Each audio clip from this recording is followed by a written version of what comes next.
안녕하세요. 역사 돋보기입니다. 사무라이의 역사 4부입니다. 두 번째 막부 정권 무로마치 막부에 대해 이야기해드리고 있는데요. 언뜻 생각해보면 사무라이 시대라고 해서 문화 방면에선 쇠퇴하지 않았을까? 라고 생각할 수도 있지만 막부 시대 나름의 문화가 발달하였습니다. 무로마치 막부는 수도였던 교토를 중심으로 조선과 명나라와 활발하게 교류하며 받아들인 문화, 일본 고유의 전통 문화가 합쳐졌으며 사무라이 무사 문화와 이전부터 내려오던 귀족 문화가 융합되어 오늘날 일본의 문화 형성에 중요한 지분을 차지하고 있답니다. 무로마치 막부 시대는 지배층들의 화려한 상류층 문화와 서민들의 문화가 동시에 발달했던 재미있는 시대이기도 한데요. 우선 일본의 다도 문화와 꽃꽂이 문화가 훨씬 발전하였습니다. 오늘날 교토의 대표 관광지로 손꼽히는 외벽이 전부 금으로 도배되어 있는 금각사, 일명 킨카쿠지가 바로 남북조 시대를 통일한 무로마치 막부의 3대 쇼군 아시카가 요시미스의 지시로 건립되었답니다. 8대 쇼군이었던 아시카가 요시마사는 금각사를 따라하고자 역시 교토의 은각사, 일명 긴카쿠지를 설립하였습니다. 금각사는 화려함의 극치를 보인다면 은각사는 간소함과 고담한 아름다움을 살린 역시 교토의 대표적인 관광지 중 하나입니다. 회화 방면에서는 가노 마사노부가 일명 가노파라는 회화의 유파를 만들어 훗날 메이지 유신까지 일본 막부의 화단을 꽉 쥐고 있던 유파로 군림합니다. 가노파의 그림들은 우선 중국식 문인화를 그리되 이것을 일본 특유의 색감과 정서를 가득 반영하고 그린 거대한 병풍화입니다. 화려하고 거대한 병풍화들은 쇼군을 비롯해 각 지방 다이묘들의 환심을 사기에 충분했죠. 병풍화를 장벽화라고도 부르기에 미술사학자들은 일본의 무로마치 막부 시대를 장벽화의 황금시대라고도 부릅니다. 문학 방면에서는 헤이안 시대 때 유행했던 짧은 정형시의 장르인 와카가 무로마치 막부 때는 답가 형식으로 주고받는 렌가를 탄생시켰고, 렌가는 훗날 에도 막부 시대 때 그 유명한 하이쿠로 발전하게 됩니다. 또 서민 문화와 귀족 문화의 융합으로 탄생한 일본을 대표하는 문학 장르의 탄생이라면 역시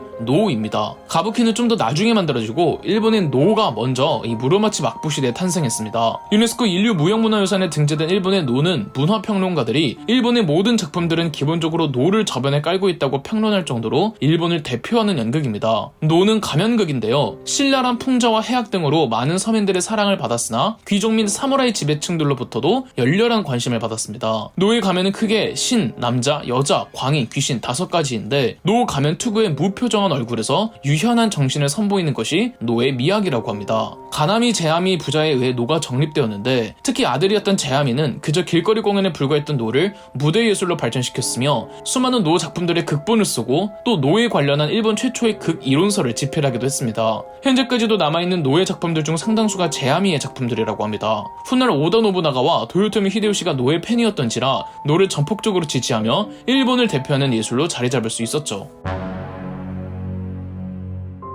무로마치 막부 때는 다이묘라는 존재들이 부상했습니다. 막부 시대 이전부터 팽배했던 지방 호족의 세력과 역시 막부 시대 이전 귀족들의 문화에서 지방 사무라이들에게로 전해진 장원의 확대, 또 사무라이들이 장원의 일부를 분할 상속해주는 일본식 봉건제는 지방 영주라는 존재를 탄생시켰습니다. 이 지방 영주들을 다이묘라고 부릅니다. 다이묘 중에는 슈고 다이묘라는 개념도 있는데요. 막부 조정에서는 각 지방으로 쇼군의 가신들을 일명 고켄인들을 파견했는데 지방으로 파견한 이들을 슈고라고 합니다. 슈고는 가마쿠라 막부 시절에도 있었는데요. 무로마치 막부 때 달라진 점은 관리하라고 지방으로 보낸 슈고가 지방 다이묘 내지 호족들과 오히려 결탁을 해서 독립된 지방 정권을 수립하려는 게 아니겠습니까? 이들이 슈고 다이묘입니다. 슈고 다이묘들의 힘은 점점 더 커졌고 그중 가장 슈고에게 위협적인 건 11개의 슈고직을 겸직하던 야마나 가문과 6개의 슈고직을 겸직하던 오우치 가문이었습니다. 3대 슈군 아시카가 요시미스가 남북조를 통일 후 두 가문을 쇼군가에 복속시키기는 했지만 근본적으로 그들을 해체시키지는 못했습니다. 3대 쇼군 아시카가 요시미스 이후 쇼군들은 슈고 다이묘들을 억제하지 못했습니다. 6대 쇼군 아시카가 요시노리는 슈고 다이묘에게 암살되었고 8대 쇼군 아시카가 요시마사는 사치와 향락에 빠져있던 쇼군이었으며 그의 아내 히노 도미코는 뇌물수수 등 각종 부패한 스캔들의 중심에 있었습니다. 가뜩이나 슈고 다이묘가 성장하는데 쇼군과는 무능하지 이때 때마침 슈고 다이묘들이 쇼군 계승 분쟁에 참가하면서 슈고 다이묘들끼리의 내전이 발생하니 이른바 오닌의 난이었습니다. 1467년 덴노의 연호가 오닌이어서 오닌의 난이라고 하며 1469년 덴노의 연호는 분메이여서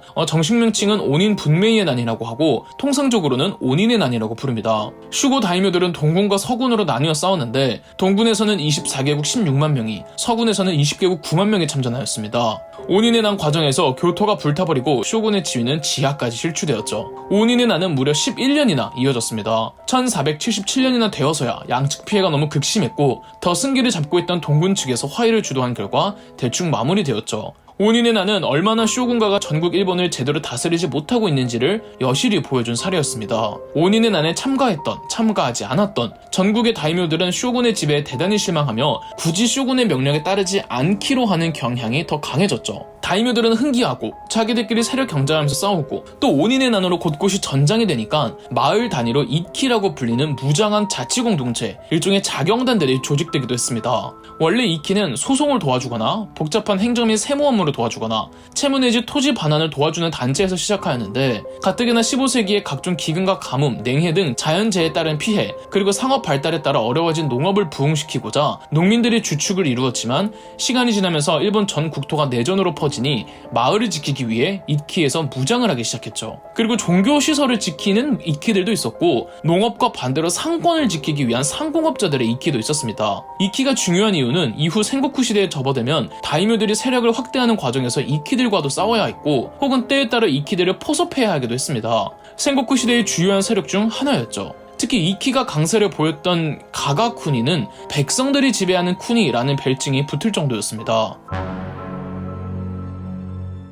다이묘들의 성장에 따라 교토의 쇼군 위세가 추락하고 일본은 다이묘들끼리 유일무이의 패권을 두고 경쟁하는 전국시대, 일명 센고쿠 시대로 넘어갑니다. 오닌의 난 이후 각자의 세력지에서 독립한 다이묘들을 전국 다이묘라고 하는데 과거 슈고 다이묘에서 전국 다이묘로 확장하는 케이스 혹은 그 부하들이 슈고 다이묘를 살해하고 권력을 탈취해서 전국 다이묘로 거듭나는 케이스가 있었습니다.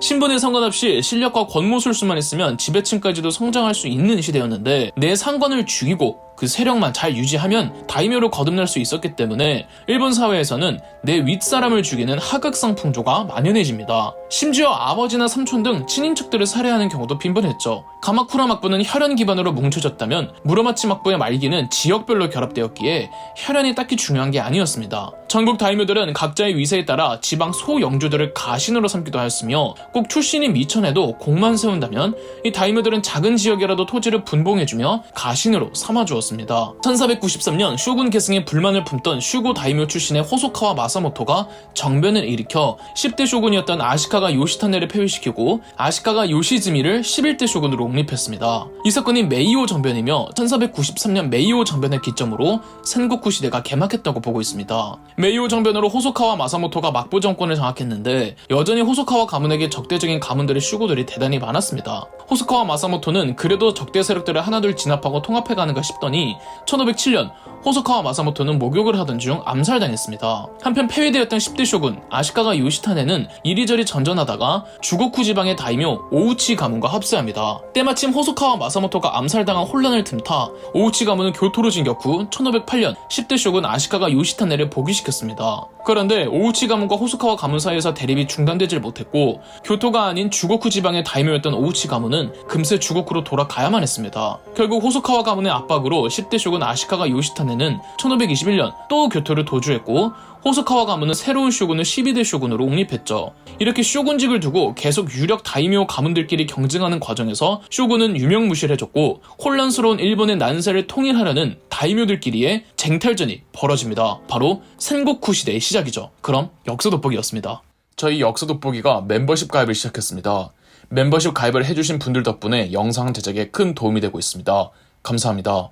영상 재미있으셨다면 구독과 좋아요, 알림 설정까지 해주시면 감사드리겠습니다.